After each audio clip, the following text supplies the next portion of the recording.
علی بھائی اگلا سوال یہ ہے کہ نماز میں امامت کی شرائط کیا ہیں؟ نماز میں امامت کی شرائط کے اوپر بھی میرا ایک کلپ چڑھا ہوا ہے کہ جی وہ کیا کلین شیف شخص نماز پڑھا سکتا ہے. تو میں نے اسے بتایا کہ بھئی داڑھی ہونا الگ سے ایک سنت، میرے نزدیک تو داڑھی فرض ہے، مسئلہ 33 میرا ریکارڈڈ ہے. البتہ یہ جو امامت کی شرائط آئی ہیں صحیح مسلم میں 4 آئی ہیں. سب سے زیادہ جس کے پاس قرآن کا علم ہو، قرآن کی قرات بھی وہ صحیح جانتا ہو، یعنی اس کو عربی صحیح آتی ہو، عربی ترجمے والی نہیں، یعنی عربی پروناؤنس کرنی. یہ نہ ہو کہ وہ زبر کو زیر پڑھ رہا ہو، زیر کو پیش پڑھ رہا ہو، یا جو ہے وہ الحمدللہ ہی کو ہے پڑھ رہا ہو، یہ نہ ہو، مجہول نہ پڑھا ہو، معروف پڑھ رہا ہو. اور قرآن کے علم میں بھی برابر ہے تو مسلم شریف میں الفاظ ہے پھر جس کے پاس سنت کا علم زیادہ ہے، سنت میں بھی برابر ہے تو پھر جس نے ہجرت پہلے کی ہے، یعنی اس زمانے میں وہ سینئر صحابی تصور ہوتا تھا. آج کے دور میں بھی دیکھا جائے کہ جو دین میں زیادہ سینئر ہے، اس میں عمر نہیں ویسے، اور اگر اس میں بھی برابر ہے اس کے بعد چوتھے نمبر پہ عمر دیکھی جائے گی. جس کی عمر زیادہ ہوگی وہ امامت کروائے گا. لیکن جس کی عمر زیادہ ہے اور انہوں آندہ جاندہ ککھ نہیں، یا وہ داڑھی بہت ہی لمبی ہے، یا مسجد رولا زیادہ پا لیندہ ہے، تو اس لیے اب اس کو امامت نہیں قرآن. اور اس میں یہ جو مطلب میری صحیح بخاری کے اندر، مسلم کے اندر موجود ہے کہ معاذ ابن جبل امامت کروایا کرتے تھے، 6 سال عمر تھی ان کی، قرآن کو زیادہ آتا تھا.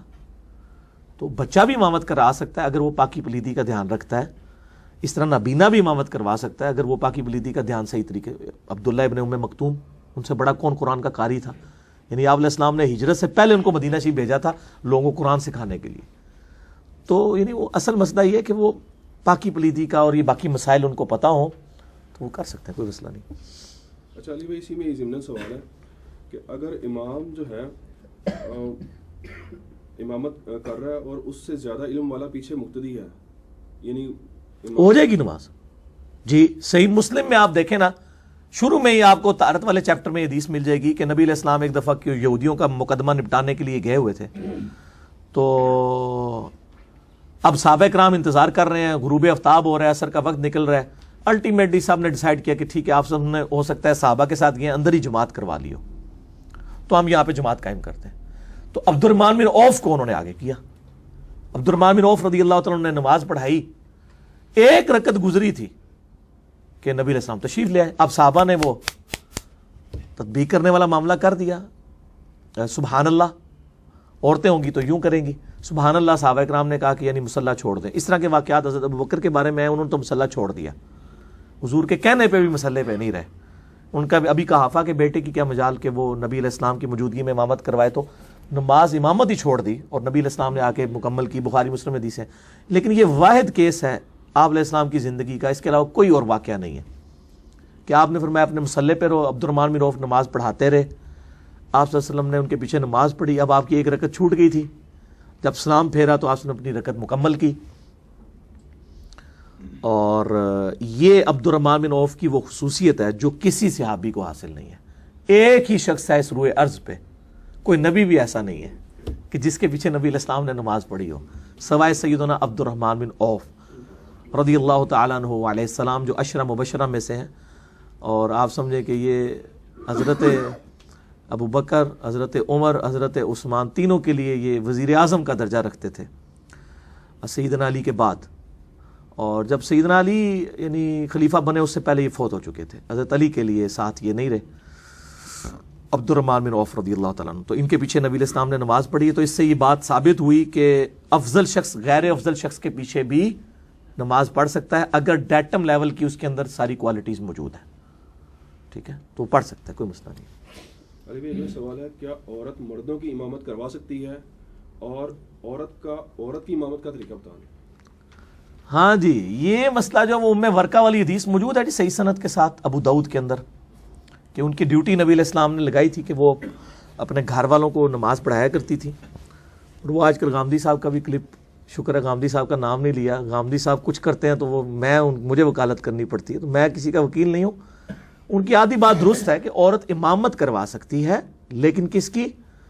اپنے گھر والوں کی اور عورتوں کی.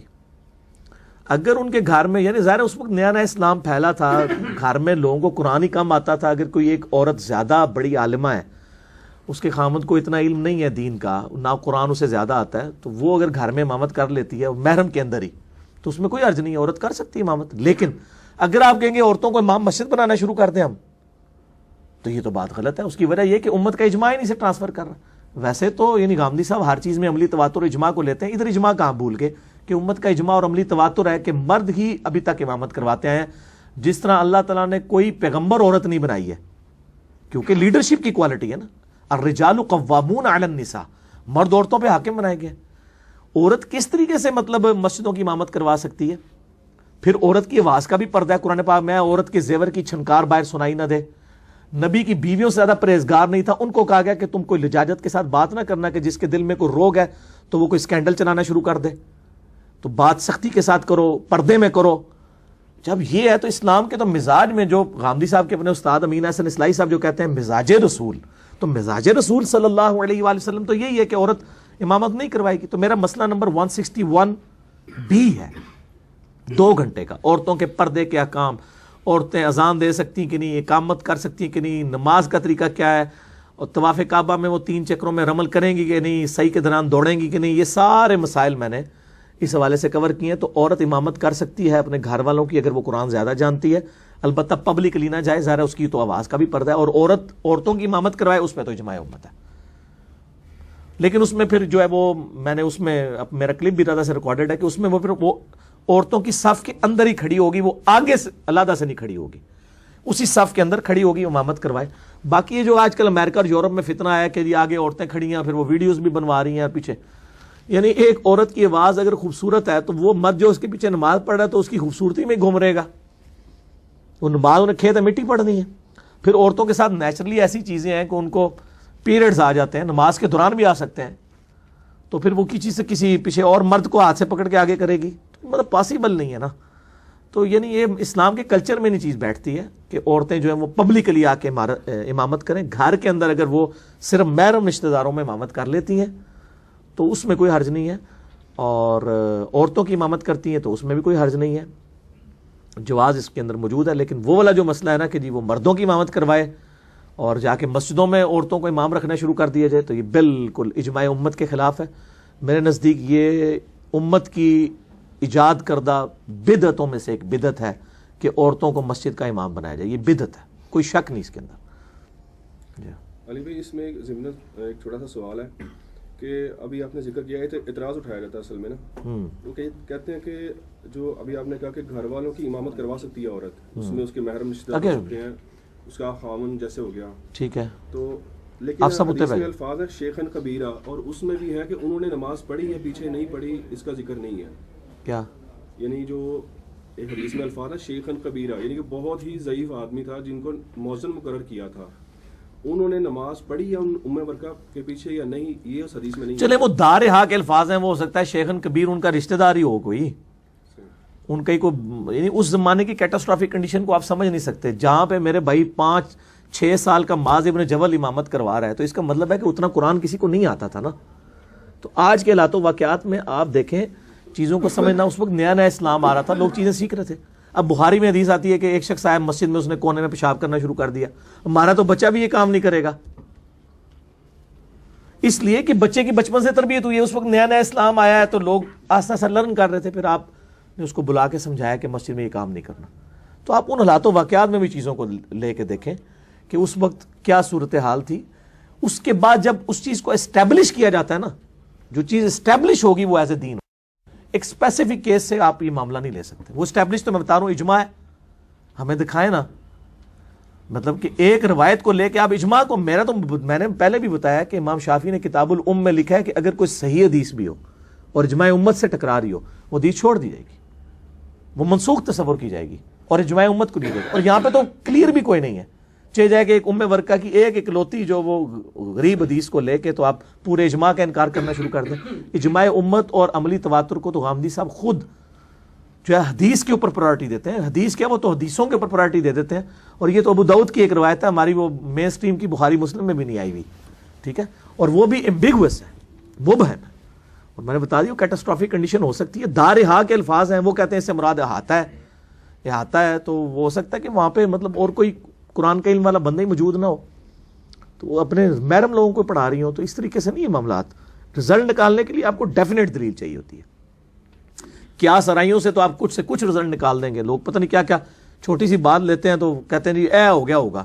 جس طرح ہمارے وہ اہل حدیث بھائی ہیں وہ کہتے ہیں جی وہ نبی علیہ السلام ایک دفعہ مسجد میں آئے تو آپ فوراً چلے گئے, صحیح بخاری میں حدیث ہے. پھر آپ آئے, آپ نے فرمایا کہ میں بھول گیا تھا, میں جنبی تھا, غسل فرض تھا مجھ پہ, میں غسل کرنا بھول گیا تھا. اور صحابہ کہتے ہیں کہ ہم نے آپ سے ان کے بالوں سے پانی کے قطرے ٹپکتے ہوئے دیکھے, یعنی آپ اسی حالت میں آ کے آپ نے فجر کی نماز پڑھائی. تو اس سے اہل حدیث نے پتہ کیا رزلٹ نکالا ہے, کہتے ہیں اس سے پتہ چلا آپ نے ننگے ساتھ نماز پڑھائی ہے. یار بالوں میں سے اگر پانی کے قطرے ٹپک رہے تھے تو وہ جو صحابی روایت کر رہا ہے وہ بھی تو کہہ سکتا کہ آپ صلی اللہ علیہ وسلم ننگے سر تھے. وہ قطرے تو ٹپکیں گے کیونکہ آپ نے زلفیں رکھی ہوئی تھی اور زلفیں یہاں تک ہوتی ہیں, تو آپ نے پگڑی بھی پہنی ہو تو بال پانی یہاں سے ٹپک رہا ہوگا, یہاں سے تو نہیں ٹپک ٹپک کے ایسے گر رہا تھا. واٹ نانسنس دس. یعنی آپ چھوٹی چھوٹی چیزوں کے اوپر کیا کیا رزلٹ نکالنا شروع کر دیتے ہیں جبکہ وہ رزلٹ اس طرح ہوتا نہیں ہے, خود کیا سرائی نہ کریں. تو یہ بالکل بیوقوفی ہے, نان سینس کہتے ہیں بیوقوفی کو, بیوقوفی ہے اس طرح کے رزلٹ نکالنا. کیا عورتوں پر جمعہ فرض ہے؟ عورتوں کی جمعہ کی نماز جو ہے اس کے مسائل تھوڑے سے. عورتوں پہ اجماع ہے کہ کوئی جمعہ فرض نہیں ہے, نہ عید کی نماز, نہ جمعہ, نہ جنازہ, لیکن تینوں پڑھ سکتے ہیں. صحیح مسلم میں حدیث ہے کہ عائشہ رضی اللہ تعالیٰ عنہا نے ایک صحابی فوت ہوئے تو کہا جنازہ اس کے ادھر رکھو, میں نماز جمعہ مطلب میں اس کی جنازہ پڑھوں گی. لیکن عموماً مسلمانوں نے اس کو اس لیے ایکسیپٹ یعنی روٹین کے طور پہ جواز کی حد تک تو ہے. حرمین میں تو عورتیں پڑھ رہی ہوتی ہیں نا, ہر نماز سے جنازے اٹھ رہے ہوتے ہیں, جمعہ بھی پڑھ رہی ہوتی ہیں, کہ پھر وہ علیحدہ انتظام ہونا چاہیے نا, مکس گیدرنگ نہ ہو, پھر کیمرے بھی نہ لگیں. اب کل وہ فیصل آباد کی خبر آ رہی تھی کہ وہ کپڑے چینج کرنے, وہ گارمنٹس کی دکان کے اوپر کیمرہ لگایا ہوا تھا جہاں عورتیں کپڑے چینج کرتی تھیں. تو یہی کچھ ہونا ہے آپ کے ساتھ جب آپ اس قسم کے مطلب حرکتیں کریں گے, تو یہ کام نہیں ہونے چاہیے. مسجدوں میں ویب کیم نہ ہوں, انہی مسجدوں میں عورتیں اعتکاف بھی بیٹھیں اور نماز بھی پڑھیں. اور اگر کہیں پہ ایسی ہے کہ لوگ چھپ کے خفیہ ویڈیوز بنا رہے ہیں آپ کی, تو عورت کی تو میں نے مسئلہ 161B میں بتایا کہ عورت کی نماز گھر میں افضل ہے مسجد سے, اور گھر میں بھی کوٹری میں پڑے گی تو افضل ہے, کئی حدیثیں بتائی ہیں. تو عورت کی تو ایک, عورت کا تو مطلب ہی چھپانے کی چیز ہے, عورت کہتے ہیں چھپانے کی چیز کو, تو پردے کی چیز ہے. تو وہ جمعے کے لیے اس لیے کہا جاتا ہے تاکہ وہ دین کا علم حاصل کریں, کیونکہ جمعے کا اصل مقصد تقریر ہے. نماز اس لیے 2 رکعتیں کم کر دی گئی ہے. لیکن اگر جمعے کی مسجد میں جا کے ان کو کچھ بھی نہیں مل رہا, ٹھیک ہے, تقریر بھی کیا ہو رہی ہے جی, وہ غریب باتیں ہو رہی ہیں, تو وہ گاڑی میں زور کی نماز ہی پڑھے, کوئی ضرورت نہیں ہے. لیکن علی بھائی کیا خواتین کو تھوڑا سا ایجوکیٹ نہیں ہونا چاہیے اس حوالے سے, کیونکہ جب بازار میں جاتی ہیں خواتین تو ان کو کوئی روک ٹوک نہیں ہوتی, جب مسجد میں جانے لگتی ہیں تو وہ کہتے ہیں جی فتنہ ہوگا, یہ اس طرح کی چیز. نہیں وہ ٹھیک ہے, آپ کی بات روکنا نہیں ہے, لیکن ایجوکیٹ خواتین سے زیادہ ایجوکیٹ کرنا چاہیے مسجد انتظامیہ کو, کہ وہ مسجد میں انتظام صحیح کریں. عورتیں تو بیچاری ایجوکیٹ ہی ہوں گی, تو وہ بازاروں میں جو عورتیں جا رہی ہوتی ہیں تو وہ مطلب اگر وہ جو برقعے میں یا پردے میں جا رہی ہیں وہ کم از کم خلوت میں تو نہیں پبلکلی جا رہی ہیں نا. اور یہ بھی تو خطرہ نہیں ہے, وہاں پہ اب مسجد میں جب جائیں گی تو انہوں نے نقاب بھی اتارنا ہے, نماز پڑھنی ہے, ان کی کوئی ویڈیو بنا لیتا ہے چھپ کے, کل کو نیٹ کے اوپر چڑھا دیتا ہے فلانے مولوی صاحب دی زنانی ہے, فلانے دی زنانی ہے, تو مصیبت نہیں کھڑی ہو جائے گی. تو وہ بازار کے ساتھ اس کی مثال دینا ہی غلط ہے. بازار میں تو کم از کم پھر بازار میں بھی عورت کو کوشش کرنی چاہیے ضرورت کے ساتھ ہی جائے, وہ بھی محرم کے ساتھ کرے. ویسے بغیر محرم کے بھی جا سکتی ہے, حالات امن ہے تو شہر کے اندر, دوسرے شہروں میں نہیں, اپنے شہر کے اندر.